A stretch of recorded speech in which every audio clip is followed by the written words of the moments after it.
नमस्कार मित्रों। आज हम देखने जा रहे हैं ज्ञान, कर्म और भक्ति।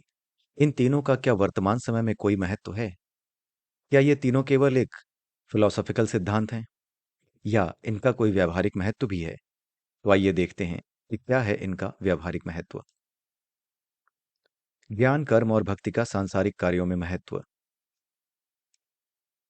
ज्ञान, कर्म और भक्ति, इन सब की बातें भगवत गीता में की गई हैं। ये सब बातें कुछ लोगों के लिए विज्ञान है, कुछ के लिए दर्शन और कुछ के लिए केवल जबानी जमा खर्च। जो इनके विज्ञान को जानते हैं उन्हें तत्वज्ञानी कहते हैं। जो इन्हें जीवन के दर्शन के रूप में लेते हैं वे महात्मा कहे जाते हैं।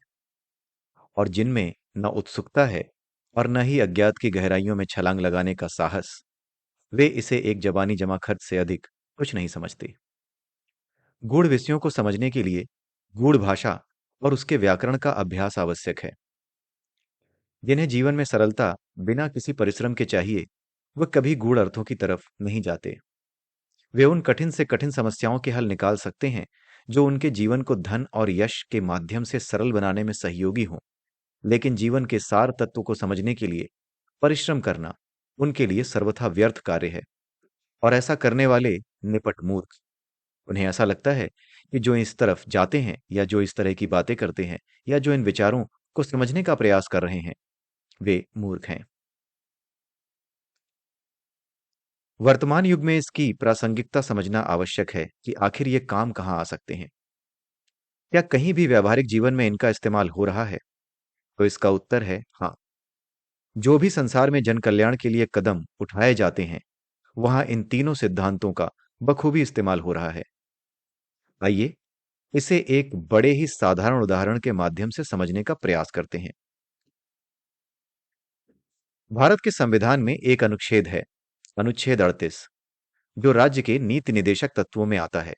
अर्थात राज्य जब अपने जन कल्याण के लिए नीतियां बनाएगा तो इन सिद्धांतों को ध्यान में रखेगा। वही राज्य के नीति निदेशक तत्वों में आते हैं। उन्हीं में से एक तत्व अनुच्छेद 38 में बताया गया है।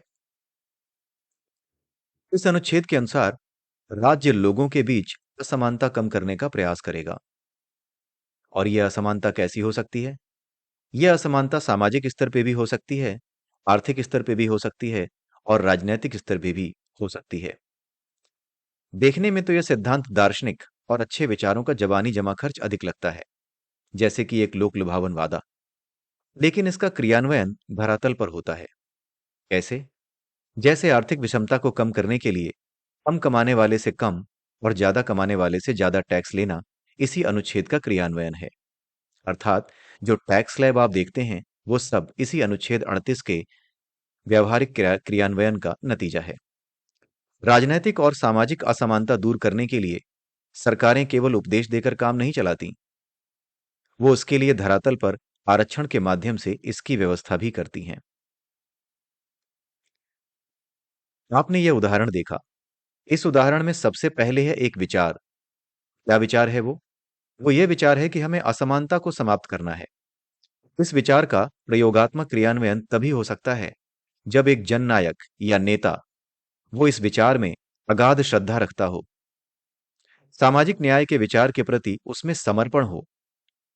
यहां जिस समर्पण और श्रद्धा की बात की जा रही है वे भक्ति के मार्ग में आने वाले पड़ाव हैं।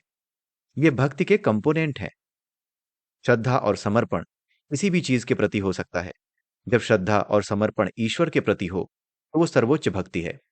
लेकिन अपने व्यवहारिक जीवन में जब हम कर्म करते हैं तो वहां पर भी हमारे कर्म, हमारे विचार, उसके प्रति हमारा श्रद्धा और हमारा समर्पण हमें बहुत आगे ले जा सकता है और समाज कल्याण के मार्ग में आने वाली सभी बाधाओं को दूर करते हुए समाज कल्याण के कार्यों में हमें सहयोगी बना सकता है। जिसके मन में इस विचार के प्रति सच्ची श्रद्धा होगी वही इस पर आगे बढ़ने का विचार भी कर पाएगा। इसके बाद आता है ज्ञान। जिसमें श्रद्धा होती है वो इसका क्रियान्वयन करने से पहले इसके सभी पहलुओं पर ठीक से विचार करेगा। क्यों ठीक से विचार करेगा? क्योंकि वो कोई भी गलती छोड़ना नहीं चाहेगा। आखिर में बात सभी के कल्याण की है। वो सभी पहलुओं पर विचार करेगा और एक उत्तम योजना की परिकल्पना करेगा। यह उत्तम योजना का निर्माण केवल एक बुद्धिमान और प्रज्ञावान व्यक्ति ही कर सकता है। अर्थात ज्ञान की आवश्यकता होगी कि कौन सा सूत्र समाज को एक उत्तम दिशा देता है। वह उसी सूत्र में फिर अपनी योजना को फिट करेगा। यह बुद्धि, ज्ञान और विवेक को दर्शाती है। अर्थात यहां तक हम ज्ञान तक आ चुके हैं। पहले श्रद्धा थी, जो कि भक्ति का अवयव है। अब है विवेकशील व्यक्तित्व, जो कि सही निर्णय लेता है। ये ज्ञान के अलावा किसी और माध्यम से नहीं आ सकता। विवेक केवल और केवल ज्ञान के माध्यम से जागृत होता है। अब बात करते हैं कर्म की। इसके बाद आता है कर्म, यानी कि जो योजना आपने बनाई है उसका वास्तविक क्रियान्वयन। इस प्रकार से कर्म के स्तर तक आते आते व्यक्ति के मन में कोई स्वार्थ या कर्म फल की इच्छा, जैसे चुनाव जीतना, वाहवाही इत्यादि अगर नहीं है, तो इस योजना का निस्वार्थ क्रियान्वयन किसी के साथ अन्याय करने वाला नहीं होगा। लेकिन जब व्यक्ति के मन में समाज कल्याण के प्रति श्रद्धा हो, तो वह कभी अपने स्वार्थ को महत्व नहीं देता। वहीं दूसरी तरफ जिसका उद्देश्य समाज कल्याण के बदले कुछ लाभ कमाना हो, वो निश्चित ही समाज कल्याण में श्रद्धा रखने वाला व्यक्ति नहीं हो सकता। और इसी कारण उसकी योजनाओं में लाचार व्यक्ति चालाकियां पहचान तो लेता है, किंतु उसका विरोध नहीं कर पाता। कहने का तात्पर्य यह है कि अगर कोई नेता समाज कल्याण के विषय में पूरी श्रद्धा नहीं रखता, बल्कि वो इसे एक कार्य समझता है जिससे उसे कुछ लाभ हो सकता है, सत्ता का लाभ हो सकता है, धन का लाभ हो सकता है, भारत की संपदा या देश की संपदा पर उसका अधिकार हो सकता है। अगर ये बातें उसके विचार उसके मन में है, तो उसकी श्रद्धा अपने स्वार्थ के प्रति है, समाज कल्याण के प्रति नहीं। और जो अपने भीतर से बाहर नहीं निकल सकता, उसके हाथों समाज कल्याण का कोई कार्य कभी नहीं हो सकता। और जो व्यक्ति समाज कल्याण से ऊपर अपने स्वार्थों को महत्व देता है, उसकी योजनाएं कितनी भी अच्छी हों, कोई ना कोई चालाकी उसमें छिपी होती है, और वो चालाकी सबको दिखाई देने लगती है। अगर तुरंत दिखाई नहीं देती, तो कुछ समय बाद जब उसकी इच्छाएं पूरी होती हैं, जब वो उसके उद्देश्यों को पूरा होते हुए देखते हैं, जो लोग जनता के बीच हैं, जब वो उसके उद्देश्यों को पूरा होते देखते हैं, तब वो समझ जाते हैं कि योजना में किस प्रकार की चालाकी की गई थी। ये चालाकियां बड़ी आसानी से पकड़ में आती हैं, पहचान में आती हैं, किंतु लाचार जनता विरोध नहीं कर पाती। इस प्रकार कर्म, ज्ञान और भक्ति के सबसे निचले स्तर पर हम समाज में अपने कार्य करते हैं, क्योंकि हम चाहें ना चाहें, भगवत गीता को जाने या ना जाने, किंतु हम इसके सिद्धांतों की रस्सी में ही बंधकर सारे निर्णय ले रहे हैं। हम देख सकते हैं कि कर्म, ज्ञान और भक्ति के केवल एक अवयव को ही, यानी एक कंपोनेंट को ही यदि हम उठा लेते हैं, तो भी समाज कल्याण का मार्ग प्रशस्त हो जाता है। तो सोचिए कि अपने अस्तित्व को ही इन विचारों की प्रतिमूर्ति बना देने पर संसार से अधर्म का विनाश कैसे संभव नहीं है।